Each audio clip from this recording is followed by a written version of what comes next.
आप सुन रहे हैं सज्ञान स्टोरीज, जहां मिलती है धर्म, संस्कृति और प्रेरणा की जीवंत कहानियां। आज हम लेकर आए हैं एक ऐसी कथा जो सिर्फ उपवास का नहीं बल्कि आत्मबल, श्रद्धा और मोक्ष का भी गाथा है। ये कथा उस दिन की है जब इंसान जल का एक बूंद तक नहीं पीता और फिर भी उसकी आत्मा तृप्त होती है। ये है निर्जला एकादशी और ये है भीमसेन की भक्ति की प्रेरणादायक कहानी। गर्मी अपने चरम पर थी। ज्येष्ठ मास की तपती दोपहर, जैसे सूरज आग उगल रहा हो। हर कोई प्यासा, थका और बेचैन था। ऐसे समय में कुछ चेहरे ऐसे थे जिनके होठ सूख रहे थे, लेकिन आंखों में भक्ति की चमक थी। वे ना कुछ खा रहे थे, ना पानी पी रहे थे, फिर भी उनके चेहरे पर शिकायत का एक भी रेखा नहीं था। ये व्रती थे, निर्जला एकादशी के व्रतधारी। उनके लिए उस दिन की तपन, भूख और प्यास कोई मायने नहीं रखती, क्योंकि उनके लिए वो दिन था श्रीहरि विष्णु को समर्पित। बिना अन्न, बिना जल, सिर्फ आस्था से भरा हुआ। निर्जला एकादशी का व्रत हिंदू धर्म में सबसे कठिन माना जाता है। इसका नाम ही बताता है, निर्जला अर्थात बिना जल के।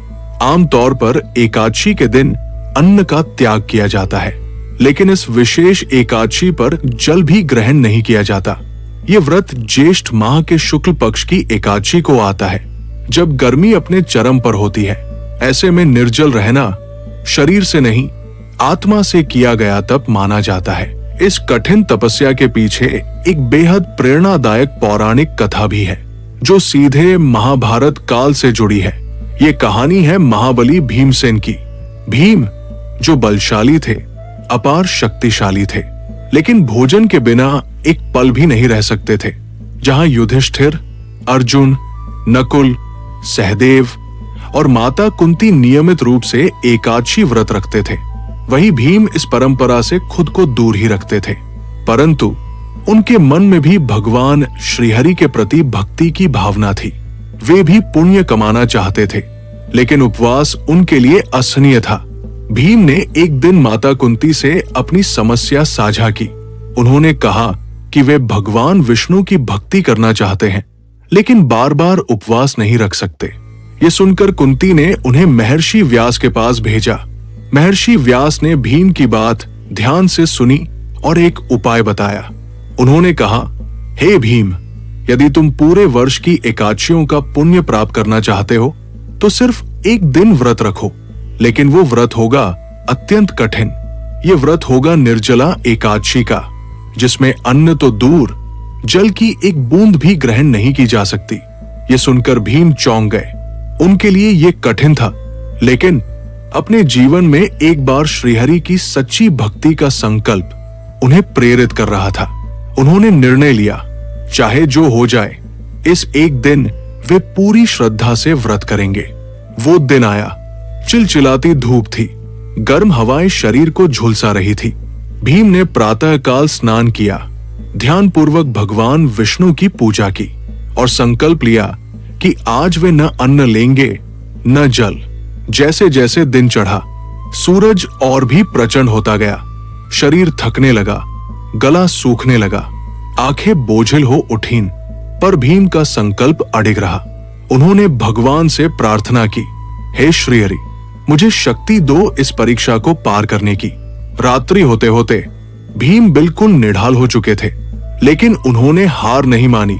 उन्होंने संपूर्ण रात्रि भगवान का ध्यान किया और द्वादशी के दिन स्नान कर ब्राह्मणों को भोजन कराया। तब उन्होंने स्वयं जल ग्रहण किया और भोजन लिया। महर्षि व्यास ने जब ये देखा तो उन्होंने कहा, हे भीम, तुमने केवल एक दिन उपवास किया, परंतु ये व्रत इतना शक्तिशाली है कि इसके पुण्य से तुम्हें पूरे वर्ष की सभी 24 एकादशियों का फल प्राप्त होगा।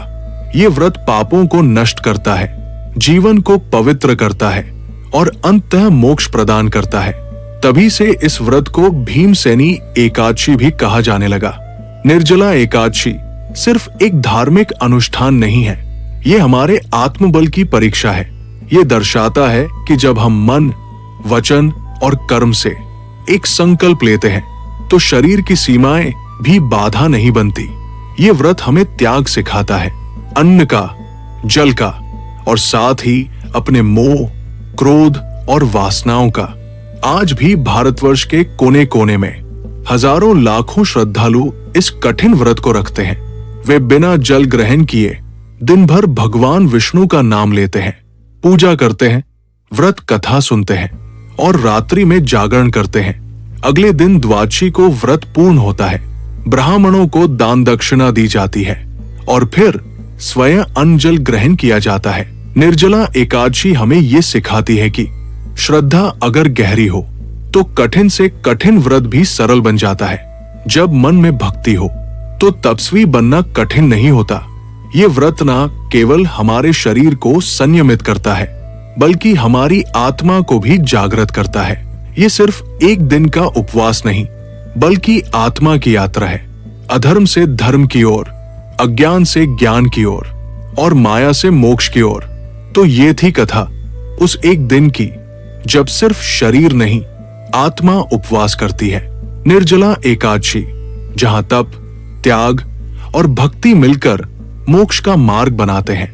अगर आपको हमारी ये कहानी अच्छी लगी हो तो सज्ञान स्टोरीज को जरूर सब्सक्राइब करें और इस वीडियो को शेयर करें अपने उन प्रियजनों के साथ जो धर्म और प्रेरणा की इन अद्भुत कहानियों से जुड़ना चाहते हैं। मिलते हैं अगली कहानी में, तब तक धर्म में मन लगाइए और सज्ञान स्टोरीज के साथ जुड़े रहिए। जय श्री हरि, जय सनातन।